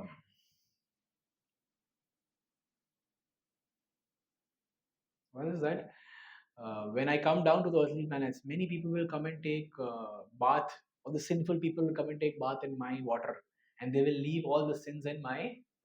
जैसे अभी हम कुंभ मेला जाके आए, सब लोग नहा के आए, धड़ाधड़ 60 करोड़ पीपल, सब अपना अपना छोड़ के आए वहाँ पे, you know. So बोलता है कि फिर मेरा क्या, आई विल तो बिकम वेरी वेरी सिंफुल, मतलब मेरा पाप बढ़ जाएगा. तो इसलिए तो Bhagirath assures that you will be purified when the devotees of the Lord, who are sincere devotees of the Lord, they come and take bath in your waters. That will purify you, because the devotees of the Lord are the most merciful. So that is the two things that Ganga had a condition to, and that's how Ganga flows down. And one of the names of Mother Ganga in up in the Himalayas is Bhagirathi. Okay, that's why at Devprayag when we go, we see there is Bhagirathi and Alaknanda. And there it is called as Bhagirathi. But when you come to Rishikesh down, people say it as Ganga. Google maps पे भी है, अगर आप देखेंगे Google maps को क्या हमसे ही सीखता है, कुछ नहीं, उसमें भी लिखा है. So the point is that, and then as I mentioned, that the first day of Trita Yoga also begins on the day of Akshaya Tritiya.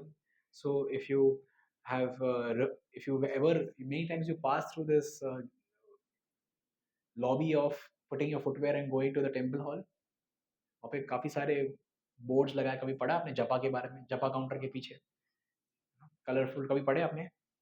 तो उसमें एक वर्स है from the Shrimad Bhagavatam which says that what is the Yuga Dharma of each and every Yuga.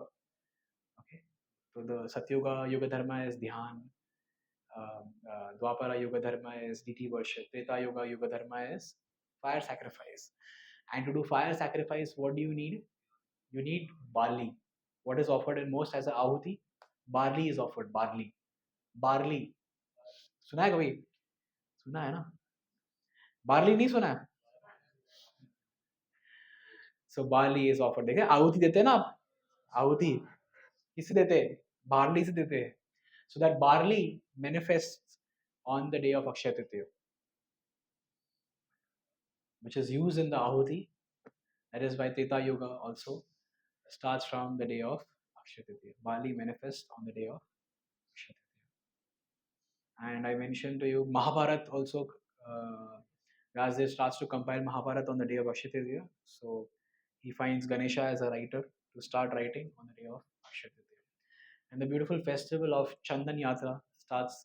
We know this pastime of Madhavinda Puri in Govardhan when he was meditating in Govardhan, how Krishna comes as a local Gwala, brings him milk and tells him, "My dear Goshai, please have this milk."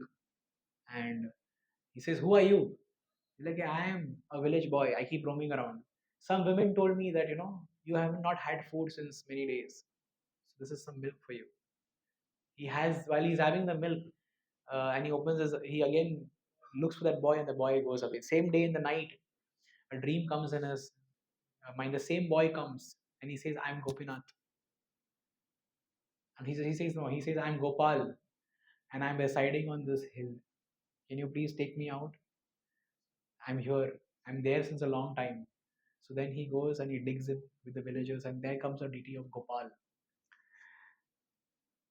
And he says that, I've been I've been there in this mud for such a long time. Please clean me nicely.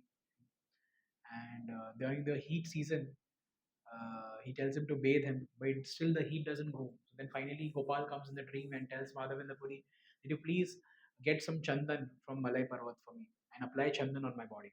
That's how Madhavendra Puri goes to Jagannath Puri, because that time a lot of chandan used to come to Jagannath Puri.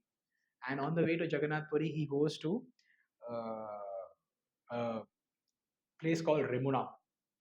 For those of you who have not gone to Jagannath Puri, if you go next time, we'll go to Remuna. Remuna is a very beautiful deity which is called as Kheer Chor Gopinath.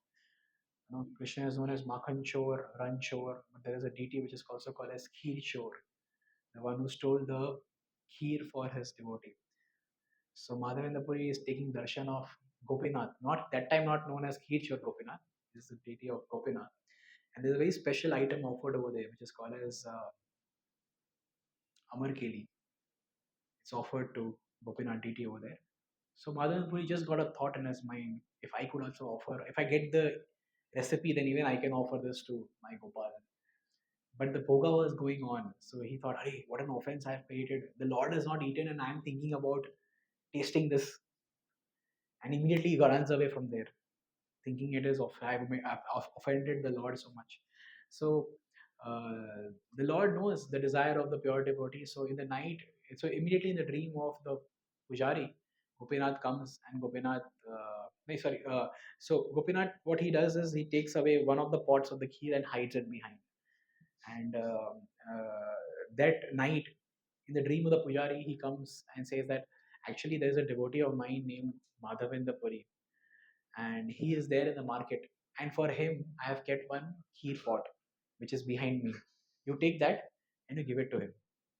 So the Pujari becomes very shocked, and then he goes there. He actually finds a kheer pot. He takes that and he goes into the market and starts shouting, "Who is Madhavendra Puri? Who is Madhavendra Puri?" And then he tells him the entire pastime. So that's the beautiful pastime of Kheer Chor Gopinath, where the Lord stole kheer for his devotee Madhavendra Puri. Madhavendra Puri had that kheer, and that news spread everywhere. It went to Puri also, and they knew that there's a person called Madhavendra Puri for whom the Lord stole the kheer. So by the time he reached Puri to get the chandan, Chandan was already ready because people had already recognized him. And there he gets a dream that you don't really need to go back to Vrindavan to apply me Chandan. You can apply Chandan to me over here in Remuna to the Gopinath deity. That is how the Chandan is also applied to the Gopinath deities. That's why in ISKCON temples across the world also, on this day, so on Wednesday, you will see a very beautiful, rare darshan of the Lord in the evening, which is a Chandan darshan. आप लोग वैसे किसी ने कितने लोगों ने आके चंदन सेवा की है अभी? जिसको पता नहीं है, हमारे श्रील प्रभुपाद जी के ऊपर प्रभुपाद क्वार्टर्स में हर सुबह और शाम 10 to 12 and evening 5 to 7 or something चंदन घिसने की सेवा है. सो आप जाके वहाँ पे चंदन घिस सकते हैं और that that chandan will be applied on the deities of Shri Shri Radha Ras Bihari, Sitaram Lakshman Hanuman, Gaur Nitai. It will be applied on their body on 30th of April this Wednesday. So in the evening there'll be a special Chandan Darshan. So in some temples they apply it to the Utsav Vigraha, and in some temples they apply to the bigger deities also. So over here it is applied for one day to the bigger deities as well. If you go to Mayapur, or if you all were in Mayapur with us in one of the yatras, I think so it was 17 or 18, I'm not sure. But there's a beautiful Chandan darshan of Radha Madhav Ashtashaki, and especially a rare, beautiful darshan of Shri Narsinghadev. Narsinghadev. So Narsinghadev is the angry form of the Lord, no? So applying Chandan. Actually, there's one more thing that happens. There's a place in South India called Simhachalam, and in that place there is a unique deity of the Lord, which is a combination of Varahadev and Narsinghadev, because that is a place where Prahlad Simhachalam, Achalam, was thrown from the mountain. So there he prayed to the Lord, my dear Lord, you killed my uncle in the form of Varha, and you killed my father in the form of Narasimha. So I want to see that form also, Varha form. So there is a unique deity in the form of Varha Narasimha. And because that is a form where there was a injustice done to Prahlad, so Baladev is the deity over there is very angry, in an angry mood. So they apply Chandan to the deity round the year, and only on the day of Akshay Tritiya they remove that Chandan. उसमें क्या है, चंदन निकाल के next day लगाते ऐसा नहीं है, एक के ऊपर एक लगाते जाते हैं. आज लगाया, फिर उसके ऊपर लगाया, फिर उसके ऊपर लगाया, फिर उसके ऊपर लगाया. So it's packed with चंदन. एक बार लगाया तो उसको निकालते नहीं, but they remove it only on the day of Akshay Tritiya. So on the Akshay Tritiya day, you get to actually take the darshan of the original deity of Varha Narasimha. That is in Simhachalam. So these are some events that happen on the day on Akshay Tritiya. As I mentioned, Prabhupada also started the League of Devotees in Jhansi on the day of Akshay Tritiya. Before, I also heard that the Krishna book printing started on the day of Akshay Tritiya. I'm not very much sure about it, but yes, that's what happened. And what else? I mentioned so many things. Huh? Pandavas receiving the Akshay Patra pot. Yes, so the Pandavas, हम हमेशा अक्षय पात्र के बारे में सुनते हैं, but क्यों? See, Yudhishthir Maharaj was a king, but during his vanvas, he still wanted to give all hospitality to the people who would come to meet him. That's a king. Even if he is doing his vanvas, still he would want to take care of everyone. So he had prayed to Suryadev to bless them with a benediction that can take care of all the guests who would come. And then Suryadev grants them with a patra, which is a pot, Akshay Patra, which has unlimited food till the last person eats it, and that would be Draupadi. If after everybody is fed, the sages are fed, after all the five Pandavas eat, and after that, when Draupadi would have it, food, and she would clean and put the pot upside down, that day ke liye, Akshay Patra, that pot would not produce any more food till the next day. And we know the very famous story of Durvasha Muni, how he goes with his 10,000 disciples. Duryodhan sends him there, and he especially goes at the time when the Akshay Patra would have been washed and kept upside down. And then Krishna comes there to save the Pandavas. So this is a very beautiful story. These all things takes place on the day of Akshay Tritiya.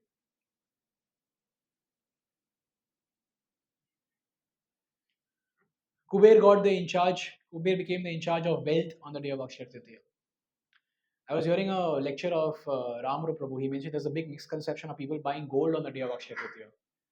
There's a big misconception. There is no mention in the Shastra of buying gold on Akshay Tritiya. In Kali Yuga, the gold resides in the sin resides in gold, and you go and buy gold on that day of Akshay Tritiya. That's like buying sin on the day of Akshay Tritiya. Actually, there is a Varnan to give Vastradan, Annadan, uh, giving like there are places like Madhya Pradesh, Rajasthan, many places where there is water is very scarce.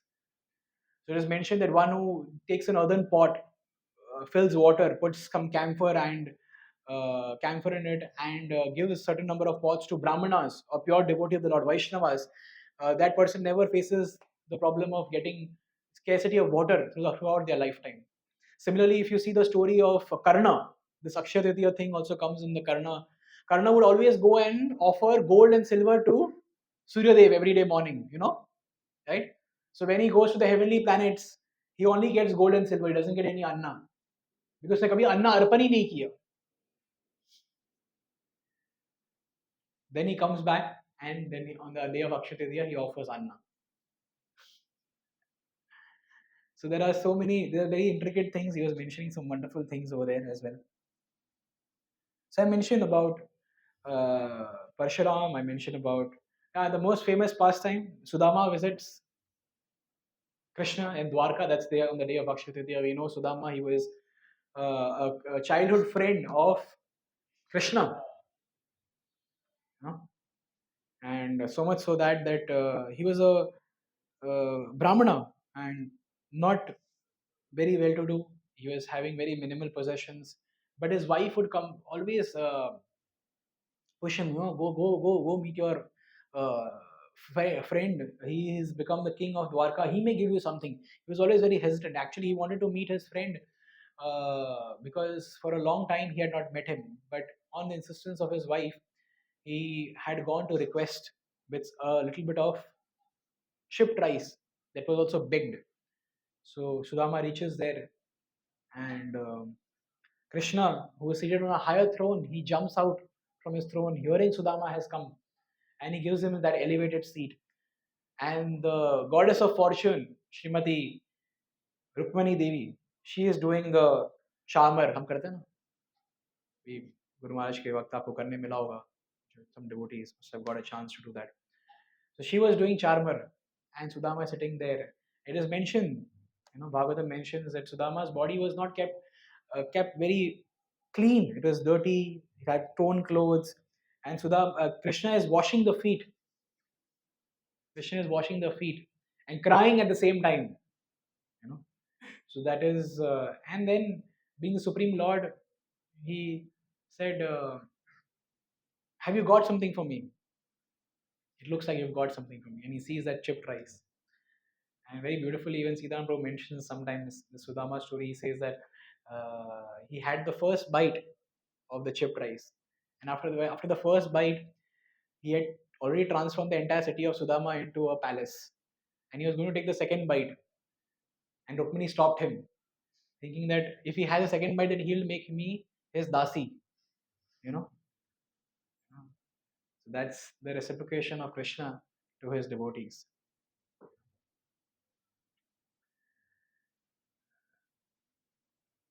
So there's a lesson to learn in this that uh,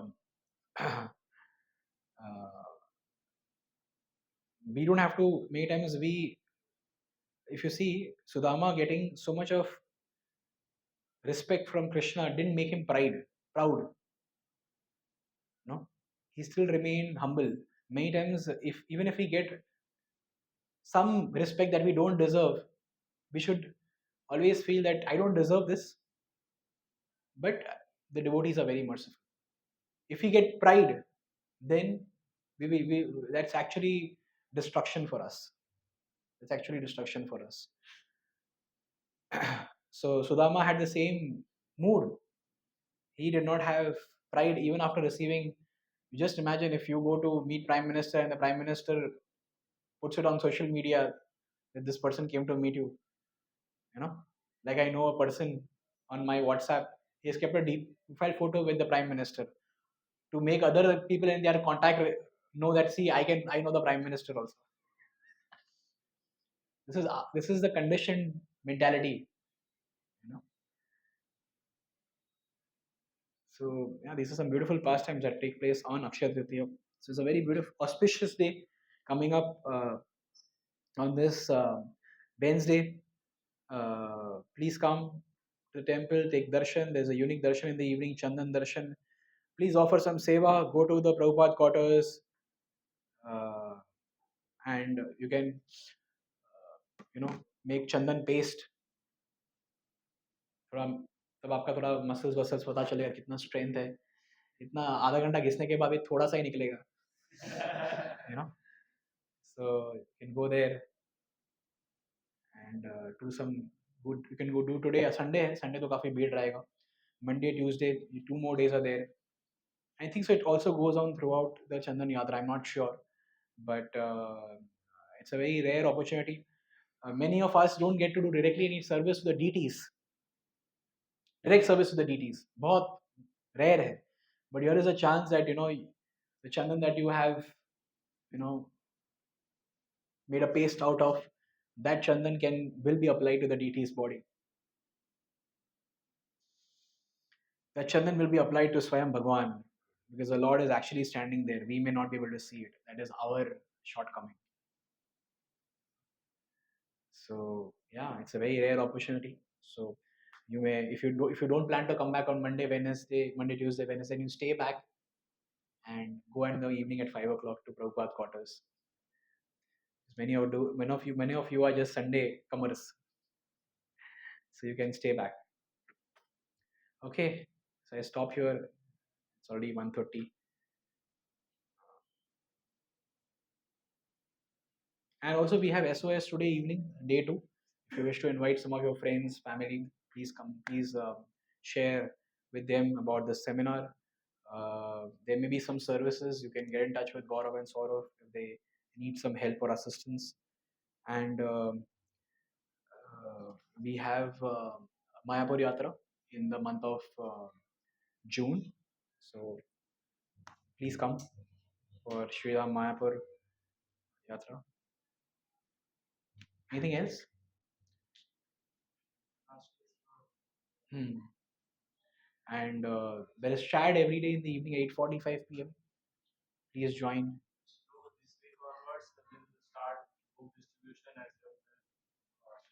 Okay, so there are some activities planned for you all: book distribution, Harinam. So please join. There is immense opportunity to be away from Kaitava Dharma. You know, we are giving all the possible options that how you can be away from Kaitava Dharma. You just have to choose whatever you like. जो भी आपको पसंद है, हरिनाम, book distribution, enrollments, calling, reading, shloka recitation, chat. Kuldeep प्रभु बहुत अच्छा shloka recitation करते हैं, मैं सुन रहा था उस दिन. So you can join. Thank you. Hare Krishna. Shri Prabhupada ki jai. Granth Srimad Bhagavatam ki jai. Nitai Gaur Hari Premanande. Hari Bol.